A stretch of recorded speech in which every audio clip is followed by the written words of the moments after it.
สวัสดีพ่อแม่พี่น้องมื้อนี้พี่น้องบ้านเฮาสุขุสุขคนมื้อนี้คอยสิพาสุดเจ้าไปอันน่ะไปสอนโลหวกพี่น้องไปนำกันเด้อสอนโลหวกมวน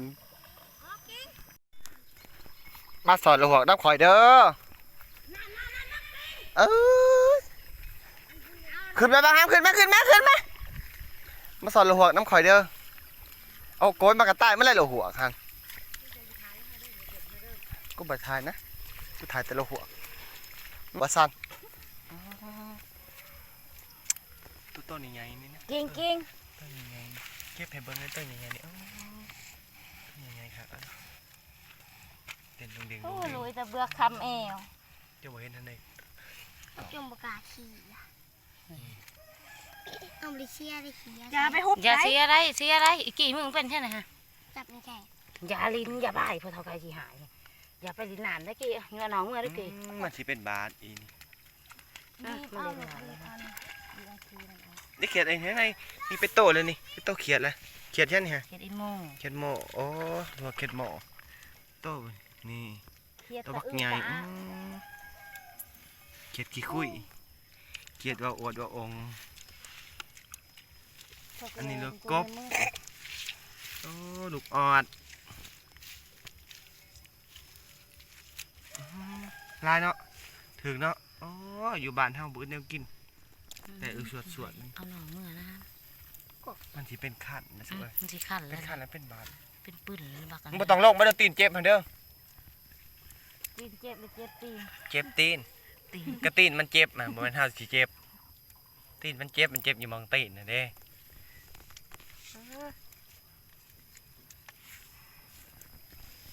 อามาเนี่ยเสียนเนี่ยตัวนี้ตัวใหญ่ๆบ่ออกบ่มือเสียน้ำอันสอนน้ำเสียขี้ผอมผู้ใดอยากกินมาเด้อสิแกงให้กินแกงแซ่บแกงแซ่บไปเดี๋ยวกบกี่ไม่ให้เอาหน่อยเมื่ออันลูกหัวอันเขียดว่าอวดว่าองค์นี่นะตัวเป็นตีนเป็นมือนี่นะ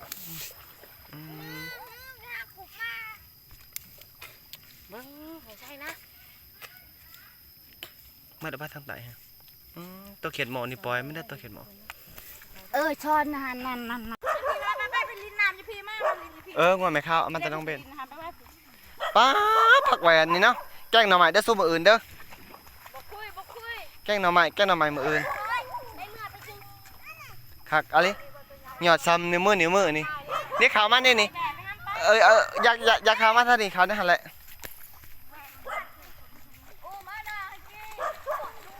ขาวได้หันแหละ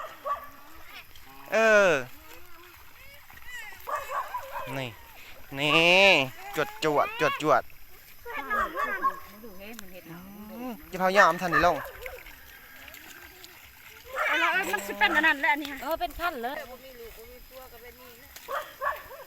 สวยเร่งเรียจนมุดเมื่อกี้ดึง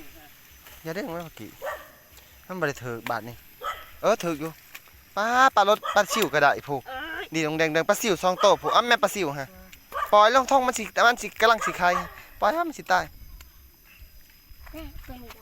ไม่ใช่บ่ถือโลหัวเนาะบาทนี้บ่มีชูบชอนพูนทั้งบ้านพูนแม่นานโลหัวอีหยังพอไปปิ่งนกบักแจ๊กไม่ใช่นกบักแจ๊กใต้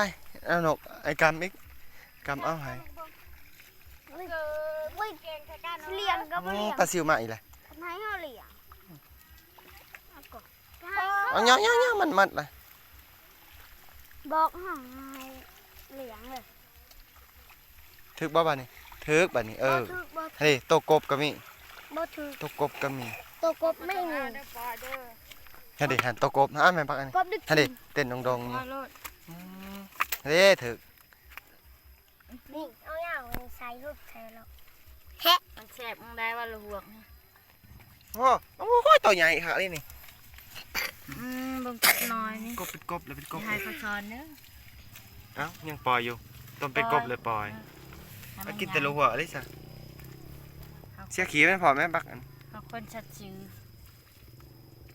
เดี๋ยวหาอีนะพักเกียร์ทีมอีนี่ อีนี่ อาปากกี่อาปาก รวมจริงละอาลิกิดิน ในมือมึงอันหนึ่งนี่ได้อันนางนิวฟิวนี่นานแล้วมึงเคลียร์ไปนึง แบะแม่มาอะไรแบะฮามมาแบะตัวนึงเขา แบะแบะน้ำเขาลายติดนะแบะเขา ไม่ใช่ลาย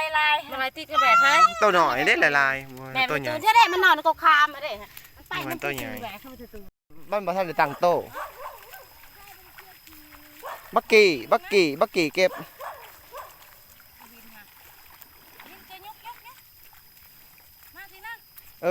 สอนยังไว้แล้วมันสิถือกูว่าได้ถือบ่ให้เฮ็ดหากูว่าแล้วสอนไว้แล้วมันถือมันบ่ทันได้ตั้งโตมันปิวโอ้ยกบตัวใหญ่ก็คิดแต่เองนี่มันก็ถือกว่าเก่าถืออะไรแบบนี้ถืออะไรแบบนี้ครับมันโตดำๆเนาะนี่แค่นี้ไล่ ดับหนาจะนำบ่ชื่อเกือบบ่ได้ดอก มันตีนเปื่อยซุใส่เกลือให้มันหอน เบื่อกระยาไม่หอยานปีง มีปิ่งปะ อ้าวจะไปชิวบ้านในหนาม บ่มีแล้ว เคียยากเคียชาดีทีจ้ะ บัดกินเว้นเนี่ย เขายังบ่เคยกิน ยังบ่เคยกินปะแต่ไผสิกินอันนี้ฮะนี่ ก็สิกินมื้อนี้แล้ว เออ อย่ามาชิดกินลอยเคยบ่ได้กินมันบ่ได้กินบ่มันว่ามันไปสอนเหมือนสุนัขก็บ่ได้กินเลย เอาโอเคมันกินไปค่ะ เคียดมันก็บ่ได้กินปลาขอมันก็บ่ได้กิน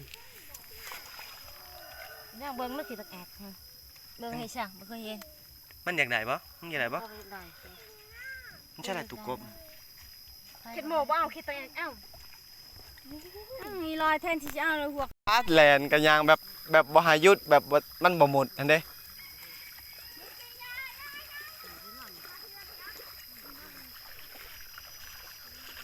เฮ็ดหลวงเนาะแต่มันบ่ขาวแยงเข้าจอดมีหัดบัวขี่แบะในไหหน้านี่เนาะว่าสิแหละบาดเดียว อย่าปะเด้อ เนี่ยมันยังมีเชยทางหลัง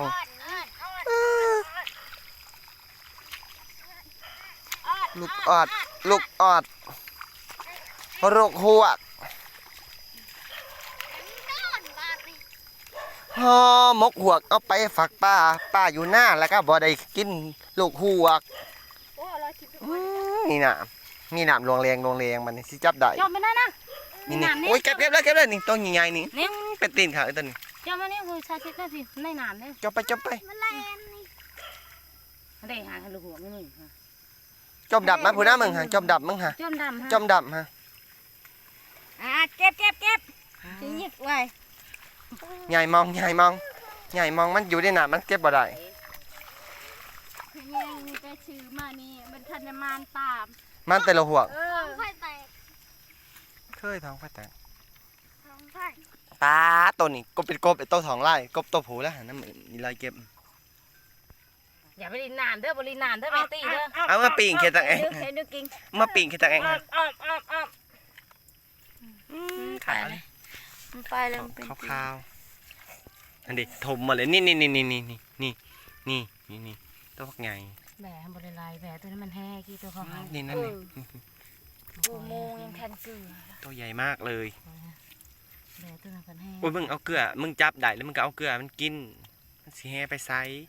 เบื้องไหลก็บริลายเมื่อวานจนจะตายเลย คันมึงจับ ก็ ได้ มึงไล่ได้เมื่อวานนี้เมื่อเขาคอกมึงกับมึงอยากปล่อยมึงก็เอาเกลือทู เอา จุ เกลือทู อย่ ชะ ต ปาก ใช่ มัน ไหม น่ะบ่แม่นละสิ ทูชะ ให้ ปา มัน ก เลียเอง มันหันเดี๋ยวมันก็ชินเอง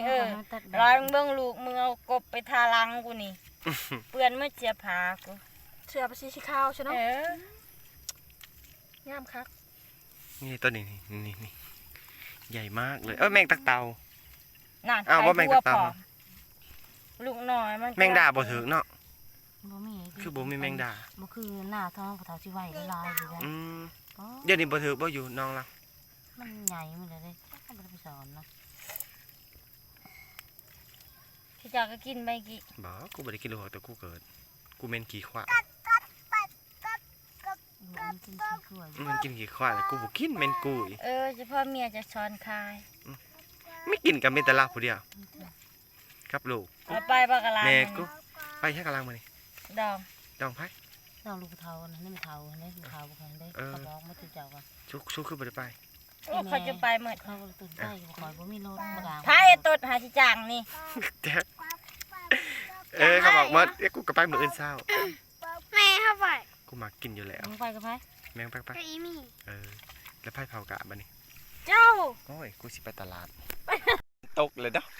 ไหวเลย กินตอนได้นี่ชอบทำ กินมืออื่นเศร้านะโซ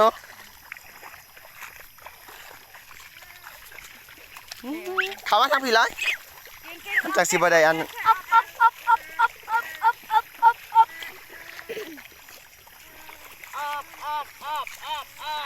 หยุดแต่มันนำหล่นไปนี่ มาพี่กิ่งมา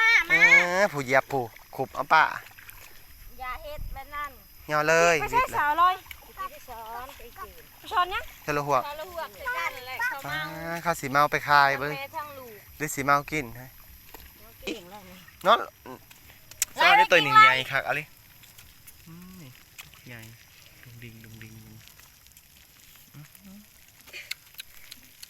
นี่มึงดาน้อย ตัวใหญ่มากเลยตัวคักอะไร นี่กิ่งนี่ เดี๋ยวคือปลากดนี่ตัวนี้คักอะไรนี่เลยมันนิ้วลูกอันเขียดว่าอวดว่าองค์นี่ก็เต้นไปแล้วเนาะนี่ เจโอ เขียดยังเขียดว่าอวดว่าองค์เขียดโม มู ถือคาริบันนี่เนาะถือคักอะไรบ้าง อะไรมันคือประเด็นปังเวียนจ้ะ พี่บามันไปอยากไป มันชิซาปลาปัดเชง พา นะ ใต้บัดเชงมันวะ ไปกับประเดียน นี่น่ารัก ไปลินชื่อ ไปใส่ เคยกระเฮียน งั้ กัน น พี่กระตามา เฮียนก็เฮียนไปนั่นแหละ กระเฮียนมาดังกันเนาะกระเฮียนกับบ่เฮียนนะฮะแล้วมันเสียวเขาจังเอามาซอน นางเอาโลดยำเชง ไข่ละเถิดเพลงอ้าวเป็นจะได้พี่น้องมาสอนหัวกับข่อยมื้อนี้ถืออกถือใจกันอย่าลืมนะพี่น้องเด้อกดไลค์กดแชร์ได้ไลค์เติบไปเด้สิมื้ออะไรเด้นี่ได้พอกินด้วยพออ้อพอออมเลยเด้เห็นบ่นี่ลูกหัวโอ้ยเอาแหละซ้ำนี้พี่น้องได้พออยู่พอกินแล้วกับมื้อบ๊ายบายพอกันคลิปหน้านอกกันเด้อ